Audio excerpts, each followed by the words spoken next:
And a guy like Mayorga for Angulo, I mean, realistic. I mean, you compared him to Margarito, which hardcore fight fans will have to agree with this, saying that this is not the most technically sound or resemblance you would want to try to follow the trade of. You right? Head movement is not there. We saw exactly what happens when you don't have a head move or any type of strategy facing a guy that's a veteran and is going to come in with a little bit of a game plan. You know, Mayorga has been able to show that he can come in with some type of discipline. So my question is, I know the fight's not on, but who would have won that fight? Man, it's hard to say because probably, I think Mayorga could have pulled it out. I would have went and put my money with Mayorga just because of the experience factor. Chris? Personally, I would have gone with Angulo by decision because I think he's closer to his prime, entering his prime, where I think Mayorga's a little bit past his, regardless of the performance he put in against Shane. Plus, I just think Angulo's a hungrier fighter. I think a lot of times, guys, it's what motivates you to get in that ring, and it sounds like one way or the other, I think Mayorga is more motivated by the money, where Angulo is motivated on becoming a great fighter at this stage of his career. Gets past Kasim Rivera, right? Angulo. What is next? What should he do? Should he go after Mayorga, have that reset, or who does he go for? Does he go for one of the headliners that are with him on that night, February 14th, which would be the winner of the Kermit Cintrone or Sergio Martinez? Now, remember this, Sergio Martinez, when facing Margarito, was not in his prime. At the moment, it seems that he is at his peak. So I think he should roll with and try to get that fight set off with Ricardo Mayorga. Because he might be moving a little too fast going up and fighting somebody like Kermit Cintrone. So I think he should try to get that fight. They should try to get that fight popping, in my opinion. What do you think, Chris? I think that, because it's interesting you bring that up, because they both fought on that same card last time, Angulo and Martinez. And I just think that Martinez, well, it depends on if he comes out of this fight, depending on how he looks. I think Martinez is a bad matchup for Angulo. I just think he's too fast and got too much movement. Cintrone's another story. It all boils down to how all these fighters look on Saturday. But a couple things I heard or I read online was they're definitely not going to make Mayorga fight. Shaw said he's not going to even mess with him in the future based on the way he pulled out of this fight last minute. And I also heard that they're looking to go after possibly the winner of Joel Julio James Kirkland, which I think would be a really good, perfect, fight at that point, depending on, whoever wins that fight and how they're looking at it. But financially, is that the greatest move to make? I mean, if you're looking to make a blockbuster fight, you wait till this fight is really built up and juiced up so much that the fans are calling for it. I don't think there's a fight right now. I mean, there's only a few people that are going to go, man, I want to see that. But really, for the world, what do you think, Blood? I'm more sold on him. I like to see him get some more experience into his belt, man. I haven't seen enough of him yet. I think Mayorga is a good test for him to see where he's at, because Mayorga is not the most dangerous fighter out there. I think that's just a good stiff test for him. But maybe he don't want to mess. I didn't hear nothing about that. I didn't know that he didn't want to mess with Mayorga because of the way he pulled out the fight. So if that's the case, then he's still got to make his moves. Absolutely. All right, let's wrap this whole little segment here. But I want to see, in your guys' opinion, at 154, who is the most avoided fighter at this moment, Blood? At 154, I say Paul. No, my bad, not 154. 154. I would say, Paul Williams. My bad. Yeah, Paul Williams. Chris? I'm going to go with Vernon Forrest, the Viper. I mean, think about it. He may not be like a big ticket seller, but he's a big name in the boxing world. He's got a title, and, he had to settle for a Sergio Mora fight. Regardless of what you think of Sergio Mora, fans either love him or hate him based on his participation in the Contender. But you just don't hear any big fights being thrown out there for Vernon. Well, I'm going to throw you my name. I don't know what you guys think. I'm going to say the most avoided 154-pounder right now is Daniel Santos. Nobody's calling him out either. Big guy, really walks around at 170, 175. gave Margarito a run for his money, but is also giving a lot of other fighters a run for their money.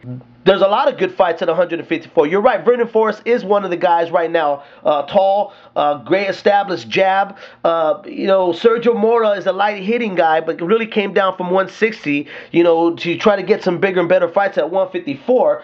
But I'd like to see Sergio Mora versus Sergio Martinez. I think that'd be a great matchup. Styles make fights.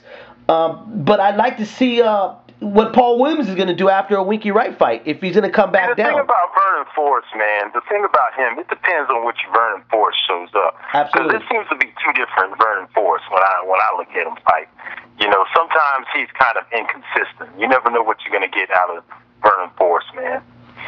I mean, he struggled real bad against Mayorga. I know that was some years ago. Then he lost to Mora.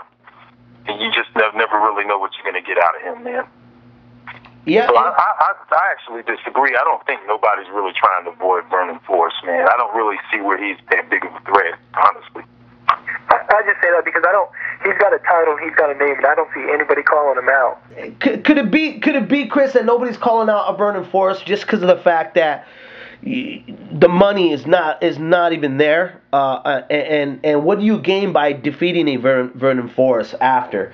You get a pretty good name on your ledger. I mean, you get a belt, so I think you put yourself out there a lot more. I mean, Sergio Mora, people were giving him a lot of credit. They probably said, when he beat Vernon, regardless of the circumstances, the first fight, people said, oh, he's not a pretender, he's not a contender. He actually proved himself by beating Vernon, and then unfortunately that backfired in the rematch. For years they talked about the Forrest De La Hoya fight popping off, and it never did happen. That was a needed. I mean, yeah, he did beat Mosley and everything, but what really hurt him was that Mayorga, them two fights he had with Mayorga, man. And then he's not really the most exciting fighter to watch either. So, I mean, he's had some good performances, but the money factor is a factor with him, man. I don't really think nobody's scared of Vernon Forrest. Well, let's roll into that. Let's talk about that. Okay, there are a couple of fighters out there that they're not fan appealing, and they're not able to put butts in the seats. You hit something right now that it's actually a good interesting topic to talk about. Vernon Forrest, he said, not the exciting fighter. We got Corey Spinks also had the same problem. But then there's bigger names out there that seem to have that problem too. We can talk about Floyd Mayweather and Roy Jones Jr. What do you guys think? You mean as far as not being fan-friendly fights, Floyd Mayweather and Roy Jones? Right, not taking the risks that fight fans want to see. Oh, yeah, man. That's a problem with a lot of these guys, man. They're about the money, and they're about what can you do for me type of thing. Which, like in boxing years ago, fighters were not like that. So it just takes away from the excitement in boxing when the fighters don't want to, put their credibility in the line, man. And that's what I saw with Roy Jones for years, and we're seeing it with Floyd Mayweather also. What do you say, Chris? So, yeah, I agree. I mean, a good boxing writer like Thomas Hauser's touched up on in the past, talked about how HBO is pretty much the cause for why that is. HBO gave Jones and Floyd those huge contracts, where they were signed in and they could pretty much pick their opponents, and unfortunately it made for a lot of one-sided, matchups that the fans weren't really into, and it almost created a lot of a backlash towards Roy and Floyd, regardless of their greatness, and fortunately, they're kind of getting out of that business now. We're seeing a lot better matchups being made, because I think of people questioning a lot of Roy and Floyd's prime, and some of their level of opposition. Could it be? Yeah, because there was better fights out there for Roy than the firemen and the policemen. There were all those fighters over in England. People would say, "Oh, Roy would have killed him," but they were still more bona fide opponents than the guys he was fighting. It was Michael Nunn. There was a lot of different opposition out there for him in the '90s that, to me, he kind of seemed to shy away from. So, And then you got Floyd Mayweather, and everyone wants to call him the best pound for pound in the world. But really, who did he beat? He didn't even rule the welterweight division when he was leaving the division. When he retired from the division, there was still a lot of questions out there. He could have fought Antonio Margarito, Paul Williams, Shane Mosley, but he wanted to fight guys like Baltimore.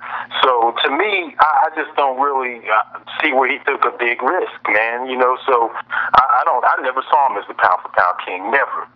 What do you think, Chris? What do you say about that? My pretty boy Floyd Mayweather not being recognized as the pound for pound king when he left. It depends on what there's no clear criteria for what pound for pound. Everyone has like a different view of it, or a lot of people do. As far as like pound for pound most talented, gifted, probably skilled boxer at the time, absolutely. But as far as if you're going to go with pound for pound on your level of opposition and who you beat, then I agree with Blood 100%, That's why I think guys like Manny Pacquiao can be anointed as the number one pound for pound. I mean, look at his level of opposition, not only the level of opposition he's had over the years as far as Morales, Barrera, all his other names, Marquez, but the way he's looked in those fights, like Blood said, who did Floyd really beat?